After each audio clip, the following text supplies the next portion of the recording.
I think we can agree. Nobody starts an exercise program to get injured. And look, even if you don't have an exercise bike in your living room, you're serious about good results, you want to be sure that you're doing things correctly in a way that won't get you hurt or reduces your injury and improves the effectiveness and the efficiency of your workout. Because one of the biggest objections we have is time. I'm Debra Atkinson, the founder of Flipping 50. And over 40 years, I've been working with men and women of all ages, but in the last decade, 100% women in midlife and beyond. So in any stage of perimenopause, menopause transition, or postmenopause, we're a little bit more vulnerable because if we get injured and we are at bed rest or at least on the couch, we're losing muscle and we're losing bone faster. We can't do that. So here's 8 of the mistakes that I see most often in the gym and or at home. Go. First exercise is the seated leg press. Now, this is a really popular one for your quadriceps and for potentially strengthening the quads so that you support the knees. But this full range of motion exercise puts some shear force on the knee joint. Here's why I don't love it, and this is what I do. What we want to do is really limited range of motion, one leg at a time. Notice the weight plates. It's really light. You don't need heavy, but this helps you focus on the vastus medialis. That's that medial or inside quadricep muscle that helps pull, for women, the kneecap back into alignment, which can be a problem for women later in life. Next up, lat pull down. Oh my goodness, please don't ever do this, and you will see this in the gym still today, 2024. So pulling down behind the neck, number one, it's deleterious for your shoulders. They're wide open. Look at the forward head hang. We already have this in posture. Here's what you want instead. We're working the major muscles, large muscles in the back. We still are doing that, focusing on that. You're going to bring it to your collarbone.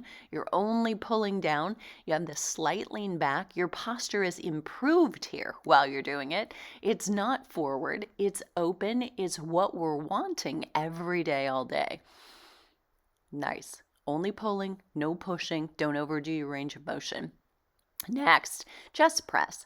So in this one, what I want you to pay attention to is my elbows are out to the side, kind of like goal posts, right?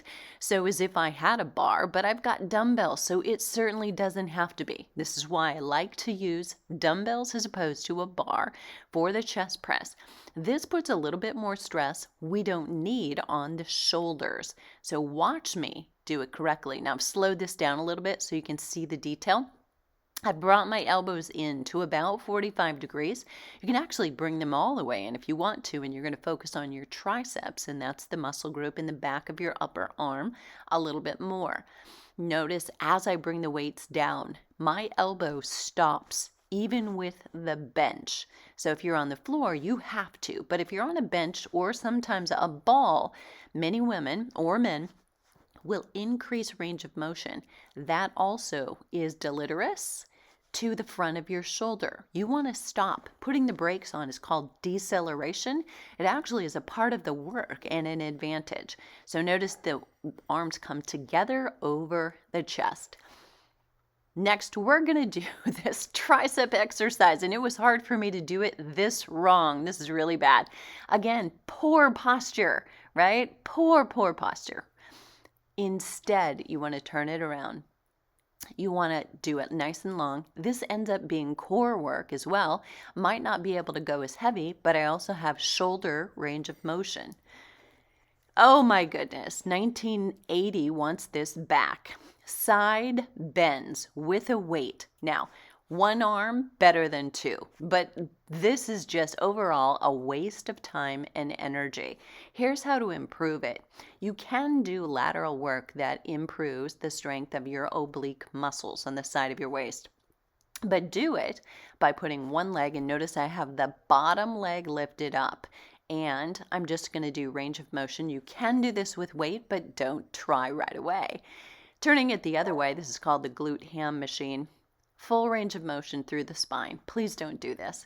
Now, it doesn't matter where your hands are, but this full range of motion is often done quickly. That's also more deleterious for the lower back. Instead, take one leg away.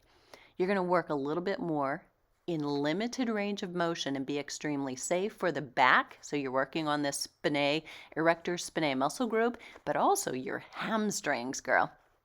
Now watch a squat. And I have slowed this way down, painfully slow, but please watch. And what you won't see, and I'll show you a little bit faster in the next video, is watch my knees. So feet are a little bit wider than hip width apart. This right here is correct. You want your toes barely turned out so that if I were in front of you, I could see the arch of your shoes. But what I want you to watch is my knees. They're caving in a little bit. Now, this was really hard for me to do because for years I've told people not. But if you pay attention right now, my knees are really caved in.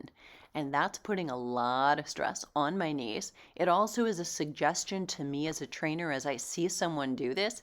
They have weak glutes. They have overly tight, not strong, but overly tight adductors, your inner thigh muscles, and really weak medial glute muscles. Those are the ones responsible for lateral work. So we need to work on strengthening that, probably not by doing a squat, but doing some other exercises like putting a band around your knees and doing side stepping. Now, watch it again. Sometimes I will see someone doing this from behind and see their heels lift up or their feet cave in, especially if they're doing this barefoot or stocking footed. So if that's you, don't just watch the bar. Watch your knees, watch your feet, or get a friend to do it for you. Now here's regular speed coming up. You'll see it much more dramatically. See the knees cave in or dance around. Do you notice? Little dancing, little shaking. That means probably I shouldn't be doing this with a weight. Here's better. Now this is going to look exaggerated. I have my knees pointed out to the side, but they are going directly over the toes. That's where they belong. I have my feet a little wider here. You can still go a little more narrow. Now, here's one more. This last one is cardio. It's cardio only. And I put it in as an afterthought, but I see this happen all the time. So putting the incline up, number one, and then going faster than you should, whether on a flat or in an incline. Here's what it looks like. And here's why not to do it. Last but not least, let's look at the treadmill because everybody will be there. Do not hold on. Do not lean back. You're actually stopping the work. So if you've plugged your weight in, you're now no longer using your weight. You're actually doing damage here, and you don't want to put yourself at risk in the lower back or miss the work that is your foot pushing that belt behind. So here it is. This is you. You may have to slow down, but now you're actually expending more energy by walking properly. If you need to put a few fingers on the front of the treadmill or handles, that's okay. Just don't put weight on them. So it's all about energy expenditure. So if you're on the treadmill, it's really important that you are motoring that. You're already getting help. Unless it is one of those non-motorized treadmills, you're already getting some support. The belt is going whether you're on it or not. So it's different already than if you're outside walking on the pavement. But for some of us, the bed on a treadmill is softer, so it's safer. The weather inside is probably better for many of us than outside. And some of us have to exercise when it's dark 100, whether that's early or later in the day. And it's just a safer option. So nothing against treadmills, but make sure that you're using it properly. One last tip on a treadmill, very often when you have it at zero incline, there is actually a slight nosedive already. So I would highly encourage you that every time you're using a treadmill, you put it at least 0.5% or 0.5% of an incline so that you're getting it at least a flat or very slight incline, and play with incline as well as speed to adjust the intensity. Because when you're outdoors, even if you live in some area of the country or world that people say it's flat here, when you're outside exercising, whether on your feet or on a bike, most of us tend to think, oh, no, it's not so flat. So it's good for you to exercise in that way. And changes the workload on your legs when you're exercising, going up and downhill. And that's one way you can do a lower impact workout, like walking, and make it intense by charging up a hill, turn back around, walk back down, charge up that hill again. Anything from about a minute to 2 minutes is a great length of a hill. And you'll find that little by little, you get further up that hill in the time that you allow. Let me know what your exercise mistakes or questions are. What do you see in the gym that just makes you say, is that good or is that bad? I've only touched on 8. Listen, there's a whole lot more. So let me know what your thoughts are. Don't forget to subscribe, and I'll see you on the flip side. Look down below if you need some help with your exercise programming and plan in 2024.